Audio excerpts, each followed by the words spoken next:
So the 7th generation of this car is bigger, and it's not bigger in one or two dimensions, it's bigger in every way. So the wheelbase is longer, it's a wider car, it's a longer car, and the idea is as time passes by, all of these cars grow in space, they grow in the amount of equipment, and BMW says it's not just physical size. They've never had this much standard equipment on the 3 Series ever before.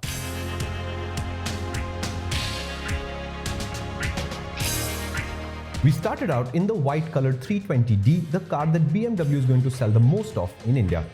The 2-liter turbocharged diesel makes 190 PS and 400 Newton meters of torque. But as we discovered, the acoustic glass, which is standard only on the windshield but our test cars had them all around, makes the engine almost completely silent inside the car. It created what would become the theme for the 3 Series cars we drove. The sense that these were mature cars that were more like scaled down 5 Series sedans than sporty entry-level BMW premium cars. Not a bad thing for the Indian owners perhaps, but certainly at odds with the perception of this car for BMW enthusiasts. And just look inside, you'll see what I mean.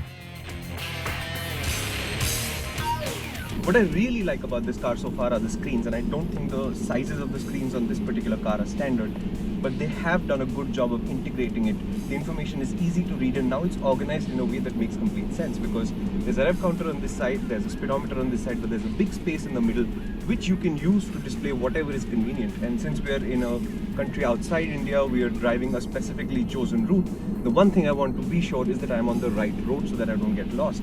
And the navigation display is so good that in theory a co-passenger could be playing with the big screen, messing around with the settings of the car and completely not disturb you at all, and that's exactly how it's supposed to be.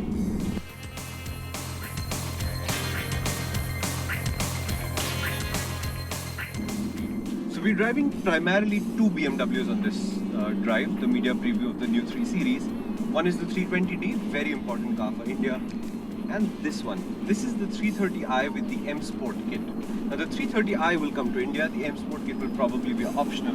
But what that means is, from the base 330i that we'll be able to buy, this one is 10 mm lower, it's running bigger wheels, and it's got M Sport suspension, which is quite a bit stiffer. The difference that makes is that as soon as you get in this car, the first thing you realize is that if I had to buy a 330i M Sport and live with it daily basis on Indian roads, I would be suffering a little bit. But I don't know what the setting for the base 330i is because we haven't driven that car. But I would assume that the 320 was so mature and so refined and so comfortable that the 330i should be as well. And it immediately felt better. The 330i also has a 2-liter turbocharged engine, but it's a petrol and it makes almost 260 PS and 400 Newton meters of torque, which immediately feels more responsive, more alert, and more like a 3 Series should feel in my head.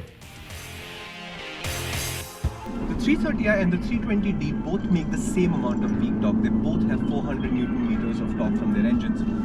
But what a difference in feel.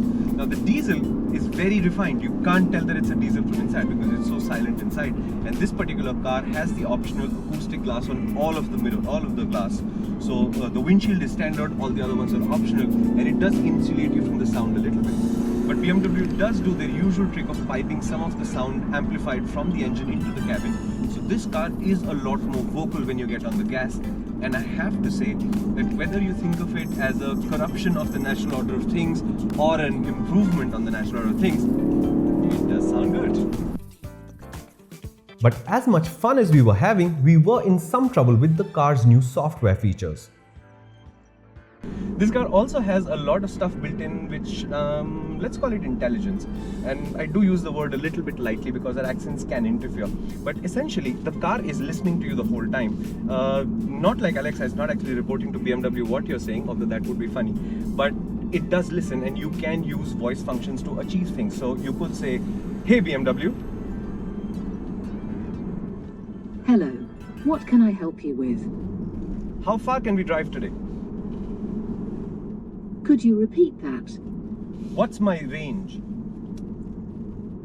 This function is currently not available. So as you can see, it can hear us, it does interpret what you're saying. It doesn't always work as flawlessly as you think, but it does produce the idea that as the system refines, and now you got over-the-air updates, so it will refine, as the system refines, this will actually become a useful thing to do. It does allow me to do all of this without looking away from the road, which is a huge advantage over touchscreens, which I traditionally believe do take your eyes off the road more than buttons. You just know where the buttons are.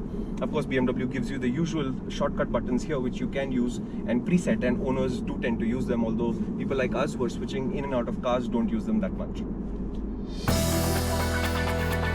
In India, diesels are perhaps getting unfairly slagged as polluting, and the price difference between petrol and diesel is also falling. This should give the 330i more importance than the petrol BMWs have enjoyed so far. Not only is the 330i the primary petrol option, it's also got a personable engine, and the extra performance does make the amazing chassis work harder. And that makes it feel livelier than the slick 320d. The difference between the two cars is marked, and perhaps important from the perspective of how our market works today. The one interesting thing that I noticed in the BMW presentations, of course, is the fact that there is a concern, or there is the awareness that the premium sedan 3 Series car is under a threat from a lot of things, including car manufacturers who are hopping and skipping between the classical ways to classify cars. So there are smaller cars that bring a lot of equipment and approach this kind of automobile. There are cars which are four-door GTs, which sort of like coupe roofs, which are again a halfway house between a genuine 3-box and other kinds of formats. They did also mention a specific company based out of California with electric powertrains that is also approaching the same space. So clearly the car market is not as simple as it used to be, and therefore designing what is a very traditional car in terms of format, the 3 Series, a 3-box, premium sedan, all of that is becoming more complicated. And how you engineer this car, what attributes you bring to it, and how much equipment you put into it, all has changed over the past few years and will continue to change as more and more alternative powertrains enter the business. It was fairly obvious by the time we wrapped up our drive in the 330i that the new BMW CLAR platform 3 Series chassis is special. So I spent a considerable amount of time with a journalist who drives much faster than me in the car, and he basically spent the time with the traction control off, trying to get the car to get unstuck, come around, catch the tail and have a little bit of fun. But well, I think BMW's completely poured water in his plans, because this is an extremely grippy car and it's extremely hard to provoke it into misbehaving. Now, I'm not skilled enough, traction control is on and I'm not going to get this thing sideways. But I can tell you from holding on for dear life that he did try really hard and failed absolutely miserably. It just does not want to step out, it's got that much grip. It's awesome.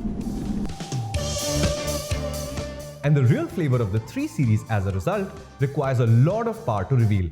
Lucky then that BMW had the M340i prototypes ready for us at the mind-blowing Portimao circuit.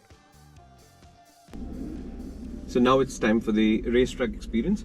We're driving what are the M340i prototypes. They're still wearing the camouflage paint job, and the reason why they're in camo today is because these are not final cars. The numbers are all provisional and they will come out in the summer of 2019 in Europe.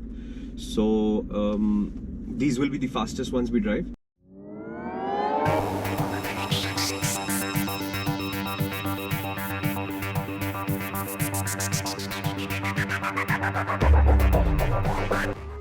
And wow, that's a great car right there.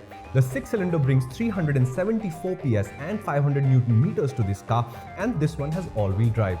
But now that engine uses all the insane grip of the car to produce fantastic pace and feel. And trust me, if this is what the M340i promises to be in production spec, the new M3 will be epic. And with that, back to reality. So that's the brand new 3 Series that will be coming to India in the middle of next year. Now this particular one, the 330i M Sport, is a very stiff car and I don't think you'd be able to live with this every day. But the 320d is extremely promising. There is a slight gap between expectation and reality though. BMW says this is a really sporty 3 Series, but when you drive the 320, the sense you get is of an extremely mature car, more or less like the 5 Series is now, rather than an outright sporty car, which makes it spacious, which makes it comfortable, and which makes it loaded with features. That's a good promise, right?